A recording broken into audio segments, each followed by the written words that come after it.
බුදුරජාණන් වහන්සේ වදාළක් පින්වත් තරුණය කර්මය මගින් තමයි සත්වයාව බෙදන්නේ. හීන බව පිණිසත් ප්‍රණීත බව පිණිසත්. මේ සත්වයා කර්මයම දායාද කරගෙන ඉන්නේ. කර්මයම උප්පත්ති ස්ථානය කරගෙන ඉන්නේ. කර්මයම දෑවැද්ද කරගෙන ඉන්නේ. කර්මයම ඥාතියා කරගෙන ඉන්නේ. ඒ නිසා කම්මං සත්තේ විභජති යදිදං හීනප්පනීතාති. කර්මය මගින් තමයි සත්වයාව හීන බව පිණිසත් ප්‍රණීත බව පිණිසත් බෙදන්නේ කියලා බුදුරජාණන් වහන්සේ උත්තර දුන්නා. ඒ වෙලාවේ අර සුබ අහනවා ස්වාමීනි මට ඒ කියපු කරුණ විස්තර ඇතුව කියා දෙන්න පුළුවන්ද? එතකොට බුදුරජාණන් වහන්සේ වදාලා පින්වත් සුබ ඔන්න කෙනෙක් ඉන්නවා.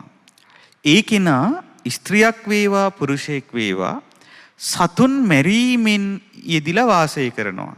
ඒ කෙනා නිතර මොකද කරන්නේ? සත්තු මරනවා. එතකොට සත්තු මරනවා කියන්නේ මොකක්ද? ඒ සතෙකුට ජීවත් වෙන්න තියෙන කාලය අපි සිත මෙහෙවා කරන ලද ක්‍රියාවක් මුල් කරගෙන අඩු කරනවා.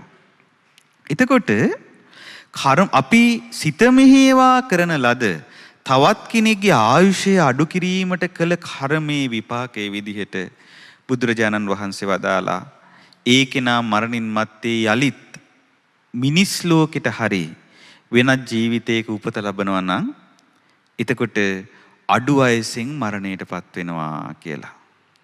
ඒ වගේම බුදුරජාණන් වහන්සේ වදාලා යම් කෙනෙක් සතුන් මැරීමෙන් වෙන් වෙලා වාසය කරනවා නම් ඒ කෙනා සතුන්ට දීර්ඝායුෂ ලැබීම පිණිස වන ප්‍රතිපදාවේ දෙනවා නම් අන්න ඒ කෙනා සත්තුන්ගේ ජීවිත ආරක්ෂා කරලා අබේදාන පින්කම් කරලා ඒ කෙනා තවත් සතෙකුට දීර්ඝායුෂ වීම පිණිස පිනක් රැස් කරලා දෙද්දී රැස් කරද්දී එතකොට ඒ කෙනා සසරේ මිනිස් ලොව උපදිද්දී දීර්ඝායුෂ ලබනවා කියලා බුදුරජාණන් වහන්සේ වදාලා.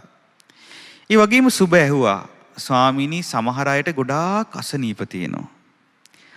ජීවිතේ පොඩි කාලේ ඉඳලම ලෙඩ තියෙනවා. එතකොට නමුත් සමහර අයට එහෙම ඉහෙන් බහින රෝගයක් නෑ හරි නිරෝගී. මේකට හේතුව මොකක්ද කියලා ඇහුවා. ඒකට හේතුව තමයි බුදුරජාණන් වහන්සේ වදාලා සසර ජීවිතයේදී අපි අනිත් අයට හිංසා කරනවා නම් කායික හිංසනයට ලක් කරනවා නම් මානසික හිංසනයට ලක් කරනවා නම් අපි වටේ ඉන්න අයව ඒ වගේම සත්වයන්ව කායිකවත් පීඩාවට පත් කරනවා නම් මානසිකවත් පීඩාවට පත් කරනවා නම් එතකොට කායිකවත් හිංසනයට ලක් වෙලා මානසිකවත් හිංසනයට ලක් වෙලා ඒ සත්තු විඳින දුක ස්වභාවයෙන්ම විඳින්න ලැබෙන විදිහට අපේ ජීවිතේ සකස් වෙනවා. එතකොට යලිත් මනුස්ස ජීවිතයකට උපතක් කරා යද්දී ස්වභාවයෙන්ම රෝග පීඩා සහිතව තමයි අපි උපදින්නේ. එතකොට ගොඩාක් නිරෝගීව උපදින්නේ එහෙම සත්තුන්ට හිංසා නොකළා නම්. එතකොට බලන්න මේ කර්මය මගින් මේ ජීවිතේ හදන හැටි. එතකොට සුබ අහනවා ස්වාමීනි කෙනෙක් ලස්සනයි කෙනෙක් කැතයි. මේකට හේතුව මොකක්ද? කෙනෙක් ලස්සන ශරීරයක් ලබන්නත් ප්‍රියමනාප ශරීරයක් ලබන්නත් කෙනෙක් ගොඩක් විරූපී ශරීරයක් ලබන්නත් හේතුව මොකක්ද කියලා ඇහුවා. ඒකට හේතුව විදිහට බුදුරජාණන් වහන්සේ වදාළේ පින්වත් සුබ කෙනෙක් ඉන්නවා බොහෝම මෛත්‍රී සහගතව වාසය කරන මෛත්‍රියෙන්ම ඉන්න. මෛත්‍රිය කියන්නේ ලස්සන දෙයක්. දැන් අපේ හිතේ තරහ ඇති නොකරගන්න ස්වභාවය මෛත්‍රිය කියන්නේ බොහෝම ලස්සන දෙයක්. මේ මෛත්‍රිය නම් වූ ලස්සන ගුණය වෛර නොකිරීම තරහ නොගැනීම මෛත්‍රිය කියන ලස්සන දේ අපි අපේ හිත ඇතුලේ වඩා ගන්නවා නම් මෛත්‍රියෙන් යුක්තවම අනිත් අයට ක්‍රෝධ කරන්නේ නැතිව වෛර කරන්නේ නැතුව වාසය කරනවා නම් බුදුරජාණන් වහන්සේ වදාලා ඒ කෙනාගේ හිත ඇතුලේ හැදෙන ඒ ලස්සන දෙය ලස්සන වෙලා උපදීම පිණිස හේතු වෙනවා. ඊළඟ ජීවිතේ ලස්සන වෙලා උපදින්නේ ඒ වගේ මෛත්‍රිය වගේ ලස්සන සිතක් උපදගෙන හිටපු අය. ඒ වගේම නිතර කෙනෙකුට කේන්ති යනවා නම්, නිතර කිපුණු සිතින් නම් වාසය කරන්නේ, නිතර තරහ අරගෙන නම් ඉන්නේ. එතකොට ඒ තරහ සිතින් වාසය කළ ඒ කෙනා හිත ඇතුලේ තරහ නැමැති කැත දේ තියාගෙන ඉඳලා ඒ ඔස්සේ සකස් වෙච්ච කර්මයට අනුව බොහෝම ඊළඟ ජීවිතවල උපදිද්දී අර ලස්සන නැතුව උපදිනවා කියලා බුදුරජාණන් වහන්සේ වදාලා. ඒතර බලන්න පින්නතුනි, මේ අපේ ජීවිතේ අපි දෙයක් ලබලා තියෙනවා නම් ඒ දේ ලබන්නේ අපිම හිත මෙහෙවා කරන දේ මතයි. ඉතින් ඒ නිසා විශේෂයෙන්ම අපි කල්පනා කරන්න ඕනේ, මෙතන අපි තේරුම් ගන්න ඕනේ වැදගත්ම දේ තමයි අද මේ වෙලාවේ අපි කරන දේ තමයි අපේ අනාගතේ බවට පත් වෙන්නේ. මේ වෙලාවේ හිත මෙහෙवला අපි කරන කර්මය අපට අපේ අනාගතේ වෙලා අපි ළඟට එනවා. මේ වෙලාවේ හිත මෙහෙවා කරන දේ අපේ අනාගතේ බවට පත් වෙලා අපි ළඟට එනවා කවදා හරි. ඒක අපි හොඳට හිතන්න ඕනේ. දැන් ඔබ අහලා තියෙනවද කුජ්ජුත්තරා කියලා කෙනෙක් හිටියා? කුජ්ජුත්තරා කියලා කියන්නේ මේ බුද්ධ ශාසනයේ වහා වැටහෙන නුවණ ඇති උපාසිකාවන් අතර අගතනතුර ලැබපු කෙනා. හරි පින්වන්ත කෙනෙක් කුජ්ජුත්තරා. එයාගේ ඇත්ත නම කුජ්ජුත්තරා නෙවෙයි. එයාගේ ඇත්ත නම උත්තරා. නමුත් එයාට කුජ්ජුත්තරා කියන නම ලැබුණේ එයා කුදු වෙලයි. එයාගේ කුදුවක් තිබුණා. ඒ කියන්නේ පොඩි කුදු ගතියක් තිබුණා උපතින්ම. ඒ නිසා කුදු උත්තරා තමයි කුජ්ජුත්තරා වුනේ.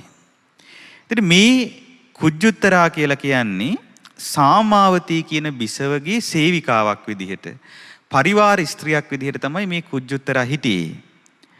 එතකොට දැන් මේ සාමාවතී කියන බිසවත් ඔය උත්තරාත් මීට බොහෝ කාලයකට කලින් එකම රජතුමාගේ බිසවරු වෙලා ඉපදිලා හිටියා. ඒතර බලන්න දැන් ඒ දෙන්නම පින් කළා. නමුත් අපේ බුදුරජාණන් වහන්සේගේ කාලයේදී ඒ දෙන්නම ධර්මය අවබෝධ කළා. එතනින් සාමාවතී බිසව රජ කුලේනි උපන්නේ. රාජකුමාරිකාවක් විදිහට රජ සැප වින්දා. නමුත් උත්තරාට ඒක බැරි වුණා.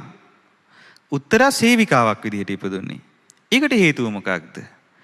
ඒකට හේතුව තමයි එක්තරා ජීවිතයකදී, සසර ජීවිතයකදී තමන්ට වඩා ගුණයෙන් වැඩි කෙනෙක්ට කියලා වැඩ කරවගෙන තියෙනවා. ඒ කියන්නේ එක්තරා ජීවිතයකදී සාමණේර ස්වාමීන් වහන්සේ නමකට කියලා තමන්ගේ යම් කටයුත්තක් කරවාගෙන තියෙනවා. ඒ ස්වාමීන් වහන්සේ ගොඩාක් හොඳ සිල්වත් ගුණවත් කෙනෙක්. ඒතර බලන්න ඒ කර්මය ආපු හැටි. දැන් මේ කර්ම විපාක එන හැටි හරි පුදුමයි. එයා කුදුනේ කොහොමද? එයා රාජකුමාරියක් වෙලා ඉපදිලා ඉන්න කාලෙක සසරේ එක ජීවිතයක එක්තරා පසේ බුදුරජාණන් වහන්සේ නමක්. පසේ බුදු කෙනෙක් කියන්නේ බුදුවරු පහළ නොවන කාලවලදී පහළ වෙන, තමන් වහන්සේගේ නුවණින්ම ධර්මය අවබෝධ කරන, නමුත් ධර්මය කියා දෙන්න බැරි උත්තමයන් වහන්සේලා. ඒ පසේ බුදුරජාණන් වහන්සේ නමක් ඒ රාජමාලිගාවට පිණ්ඩපාතේ වැඩියා. පසේ බුදුරජාණන් වහන්සේ නමක් කියන්නේ මහා ගුණවත් උතුමෙක්නේ. එතකොට ඒ පසේ බුදුරජාණන් වහන්සේ පිණ්ඩපාතේ වඩිද්දී ඒ පසේ බුදුරජාණන් වහන්සේට කිසියම් වූ හේතුවක් නිසා උන්වහන්සේගේ මේ පුංචි කුදු ගතියක් තිබුණා. එතකොට ඒක දැකලා අර තරුණ මදයෙන් මත් වෙලා හිටපු අර තරුණ කුමාරි තමන්ගේ පරිවාර ස්ත්‍රීන් එක්ක අර පසේ බුදුරජාණන් වහන්සේ අර කුදු විදිහට වැඩපු, ඒ කියන්නේ පොඩ්ඩක් පාත් වෙලා වැඩම කරපු ආකාරය අනුකරණය කරමින් ඒ උපහාසයට ලක් කරා. අන්න බලන්න සංසාරය උපදිද්දි කුදු වෙලා උපදින්නේ. මේ සංසාරයේ මේ කර්ම විපාක අපේ ජීවිතයට බද්ධ වෙන හැටි හරි පුදුමයි. මෙවැනි වටිනා දහම් අවවාද ශ්‍රවණයට ශ්‍රද්ධා YouTube චැනලය සබ්ස්ක්‍රයිබ් කර සීනුව ලකුණ ඔබන්න.